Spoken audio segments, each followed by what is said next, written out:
So the first thing I want to show is how you can equip a tool to a character and switch between tools while maintaining the same animations and use them to harvest the different nodes in your game. So let's start our project off by creating the base for our character. So instead of clicking 2D scene, I'm actually going to click other node here and let's search for character. So we're going to find character body 2D, which as you can see here is a 2D body node for characters moved by script. Sounds like exactly what we want. So let's click create. Next, we can take the name of the node character body 2D and rename that to be player so that we know that this is the player character for our game.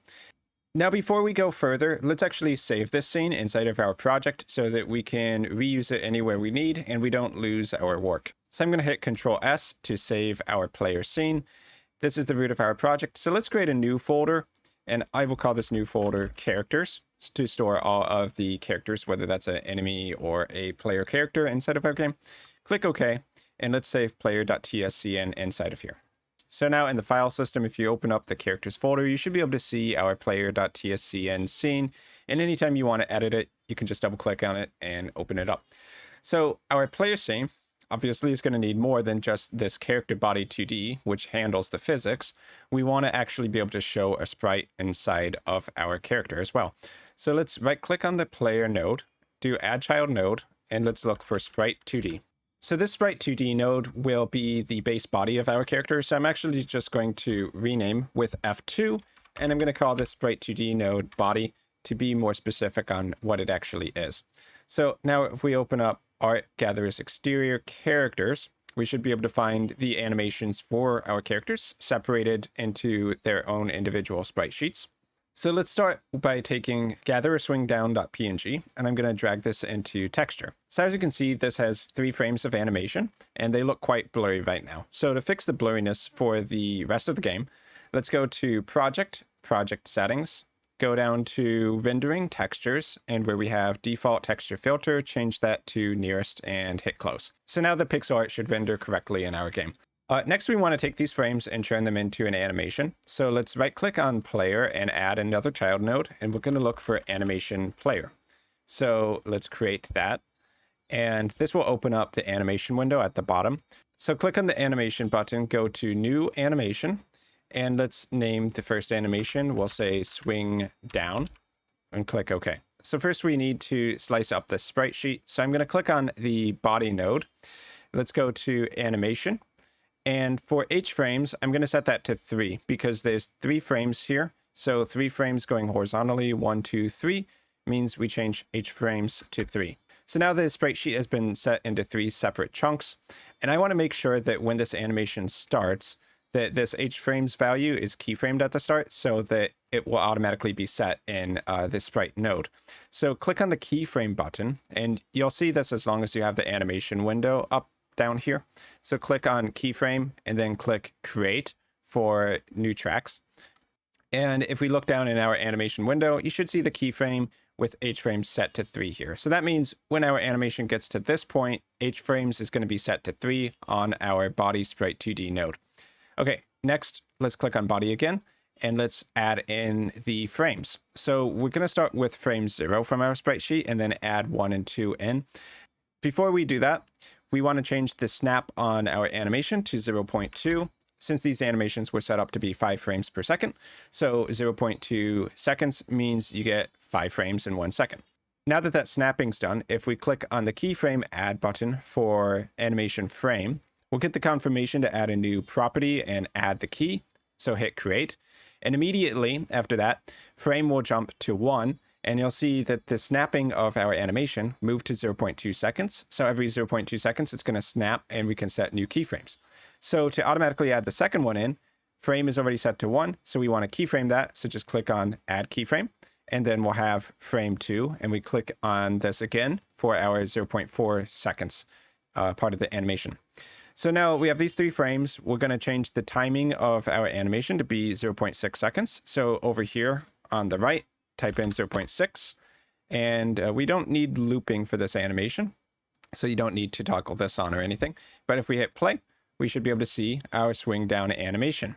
The last thing we need to make sure is that when this animation is playing, that the right texture is set inside of our animation as well. So go to 0 seconds of our animation and click on the keyframe button next to texture, which will add the texture property to our keyframe track. So let's click create there.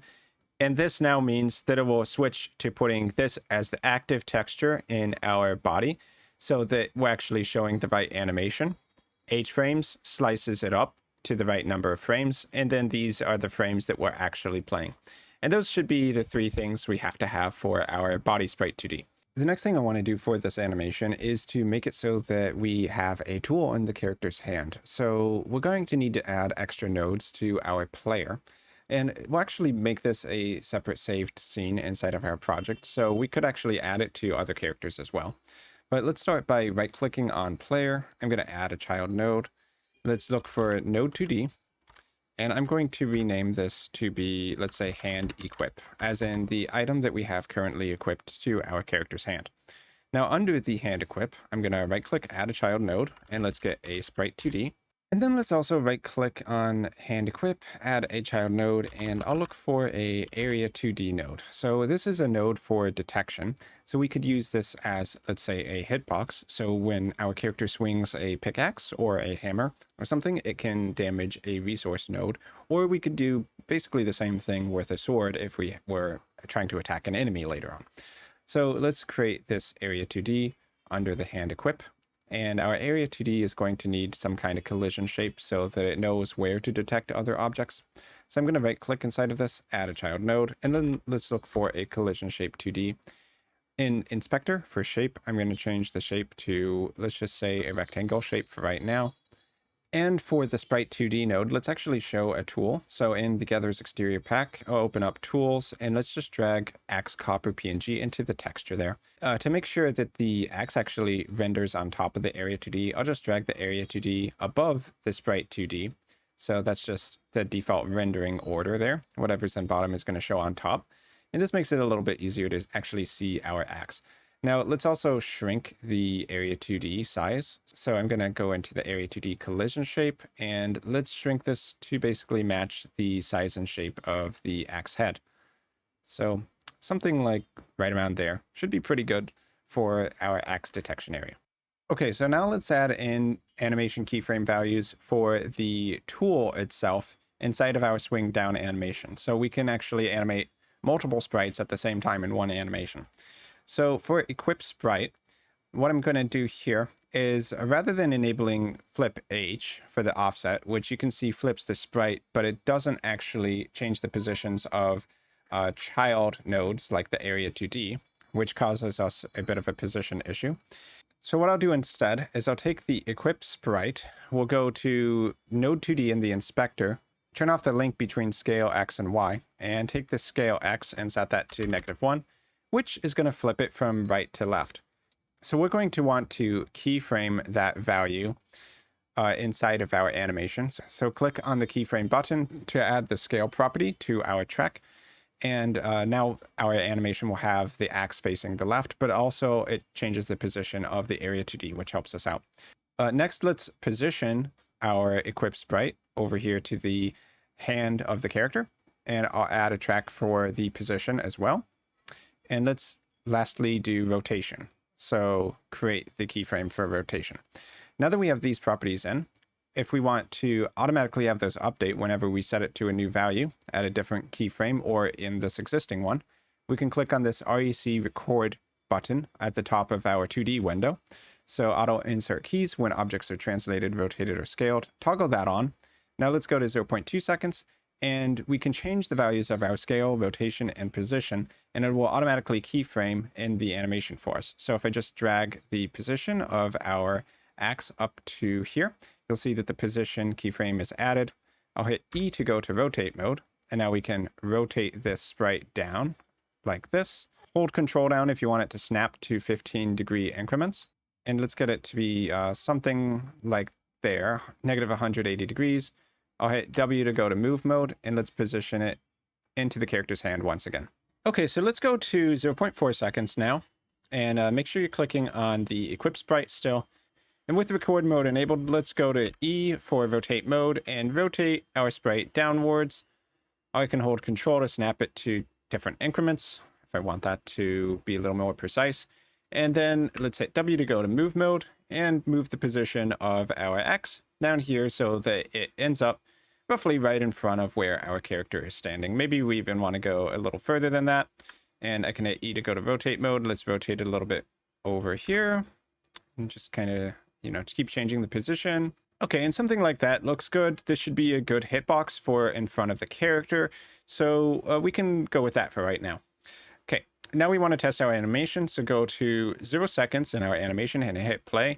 And what you'll see happen is that our X does animate into the correct positions, but in between those keyframes, the position automatically adjusts to a in-between value, which gives us a little bit of a wonky looking animation. What we actually want to occur is that the animation values only change when our keyframes change so that we can sync up the positions with the actual sprite animations of our character. So on the right side of our animation track, you can come down here to where you see these little lines next to scale, position, and rotation. And you want to change the update mode from continuous to discrete. If it's in discrete mode, then the values only change when the keyframes change. So if you do that for all 3 of them and you hit play, then now the animations are only going to change 3 times at those exact intervals. And now the animations sync up with our pixel art character much more nicely. So because we set up our equip sprite to only change the scale, position, and rotation through our animation, we can now change something out like the tool to a different tool. Like let's drop the hammer in here, hit play, and we play the same animation with a different tool. We could try adding in the pickaxe here, and more or less without changing much else, it's going to function about the same. One thing we could do is just make the collision shape a little bit bigger. So I'll just try to adjust it like that. And now if we change the sprite on the equip to the hammer, then that will work. If we change it to the axe, that works too. And the pickaxe should be a good enough hitbox there as well. So with a little bit of tweaking, we can get one animation to work for different types of tools. And now what we would need to do is just have a script set up so that we can change our tool to a different texture later on and have different tools interact with different objects in the game.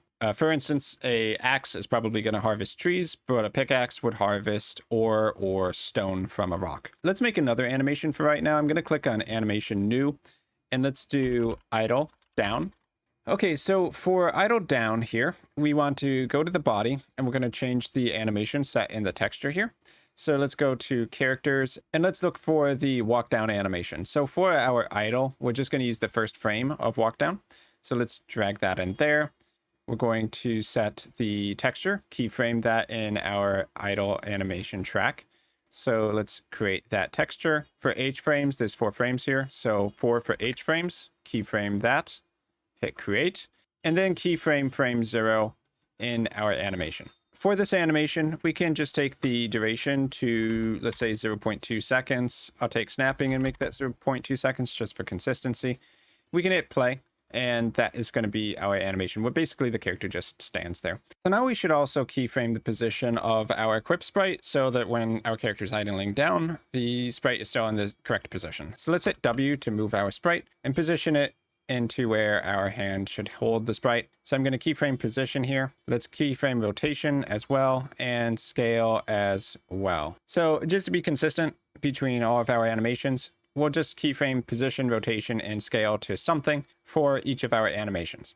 So when we come into this animation, idle down, the pickaxe or whichever tool we have equipped is going to position itself over here. And we go back to swing down and hit play. And you can see that they have different values for each of those animations. And next, we can also do walk down as an animation. So let's go do new animation walk down. So for walk down, we're going to use the same texture file in the player body. So keyframe texture up here, create that, keyframe the H frames as well. And then let's add in all 4 frames of the animation, keyframe, and then hit that 3 more times. But before that, let's change the snap to 0.2. Okay, and then actually set the value to 0.2 here. Okay, and then frame 1 in the inspector window, keyframe, and then frame 2, we have that keyframe and then keyframe. And then that's our 4 frames of animation. So take the duration and change that to 0.8 and toggle looping on. And now we can hit play. And there's our walking animation. So of course, we're going to need to position the pickaxe / tool in the correct spot, depending on where the hand is positioned. So let's go to equip sprite, and then let's keyframe position, hit create or spacebar, rotation, enter, spacebar, and then scale, spacebar as well. So we have those properties in there. Oh, and make sure to change them to discrete mode for all of the animations. It should be discrete and idle down as well, though I don't think that made a difference there, but just for consistency, always make it discrete. Okay, and now we can do the rest of our frames of animation for the equip sprite and walk down. So go to snap 0.2 seconds in, and let's position the tool, W for move mode. Let's get it right around there, 0.4 seconds. Okay, back down, 0.6 seconds, and it should be forward. Okay, so now if we loop our walk animation, it's going to be roughly like that. So we can kind of decide if we want to have some rotation added in here as well as our character kind of bops up and down. I think right now, though, it's okay to just have it just moving a couple pixels with our hand there. I don't think that's too bad. So let's actually just Control S, save our scene, and we have 3 animations set up. Later, of course, we'll do the different directions for left, up, and to the right. Okay, now if we look at our player node, it's had this warning for a while about having no collision shape. So a character body 2D is a physics object, and for it to actually work properly, it needs to have a collision shape to go along with that. So let's right click on player, add child node, collision shape 2D, and then let's actually just add this in. So a new shape in the inspector. You could use a rectangle shape or a capsule shape. I think both will work okay. I will go with capsule since our character is kind of rounded anyway. And then let's take the size of the capsule shape and shrink it down so that it's really just kind of fitting the body, excluding the head. I'll use W to go to move mode, and let's move this down here to the bottom. I'll shrink it a little bit more than that even. Something like that looks good, pretty good, where we have it centered down the middle. It doesn't take up the full size of the head because really the head shouldn't be colliding with anything if we're thinking of things from a top-down game perspective. So that should be okay for a collision shape. We can always shrink it a little bit more later if we need to. So let's hit Control S on our scene and save it. Okay, so for motion mode on our character, I want to change that to floating because we're doing a top-down style. So our character is not going to be affected by gravity. We're just going to be kind of floating around the scene. If we run into a wall, yes, the wall will stop us. But aside from that, we're just kind of walking left, right, up, down with no gravity or really physics acting on our character. So next, let's add a new script to our player. So just click on the new script button. You'll see the template is checked here, basic 2D movement. So we'll start with that and then we'll edit it. So we have our player.gd script being saved in the characters folder. Let's create that. So the default script is set up to be more of a platformer controller. So the first thing I'm going to do is remove the ability to jump and remove gravity from here. So I'm going to cut that out. And down here, add the gravity. Let's remove that as well. For the jump, let's cut that out as well. So we have var direction input.get access, and we can either move or we can not move. And then we're going to do move and slide to actually process the movement of our character based on whatever the velocity is set on the character body 2D. For this constant speed value, let's change that to an export variable so that we can customize the speed value in the inspector if we want. So I'm going to replace constant with @export var. I'm going to make speed lowercase, and this will be a type of float. And we can leave it set to the 300 pixels per second still if we want. That's fine. And then we just need to update the speed variable down here. Make sure that the name is referenced the same. So replace the capital speed with lowercase speed for both of those. Okay. And now let's go to 2D view. Then let's hit run current scene up here in the top right-hand corner. And we should be able to see our character. Let's use left and right on the keyboard. And you can see our character does in fact move. WASD doesn't work right now because the default keys are set up to up, down, left, right. But at least we can move left and right. So we want to add in at a bare minimum the ability to move up and down as well. So now to change how our character is going to move, let's take the advice here where they say you should set up some custom actions for your character's movement. So let's go up to the project menu and go to project settings and go to input map. So you can check show built-in actions here to see stuff like the UI accept and UI cancel and left to right, up, down. But let's actually toggle that off and just add in some new custom actions here. So the first action we're going to want to add is going to be left. So type left and enter that. Right, enter, up, enter, down, enter. So these actions are going to correspond with the WASD keys, or really you could choose to use whatever keys you want. But I'm going to hit plus on left, and then I'm going to type the A key on my keyboard, and it will select A from the list of options. So hit OK, and now A is assigned to the left action. So let's do the same thing for right. Add event, D for right, OK. Click on up, W for up, OK. Down, S for down, OK. So now we've set up our movement actions. Let's click on close. Now let's come down here to in the script where we have direction equals input get axis. So we don't want to get one axis now. We actually want to get a vector, which is going to have an X and a right axis. So this will be our X axis, except replace UI left with just left and right with right. But then we also need to add in up and down. So let's do var direction. So let's add a new line here. Var direction equals input dot get vector, and then we need to pass in 4 directions. So we start with horizontal negative, which is left. Okay, and then we do right for horizontal positive. Then we do up for vertical negative, and then we do down for vertical positive. Okay, so let's remove the first line. Okay, and now we have this as a vector 2. If we want, we can specify with a colon vector 2 here that this is supposed to be a vector 2, but that's not required. It should be pretty obvious. So when we would be assigning velocity x, that would be taking a float, not a vector. So what we actually want to set for the velocity is going to be velocity equals direction times speed. And then down here, we can just set the velocity to 0 if the character is not moving. So velocity equals vector2.0. Okay, that should be just fine. Now, the last thing I want to do is strip out any magnitude from this vector that might show up and normalize it to basically have a total value of 1. So when we have the vector, we can type dot normalized.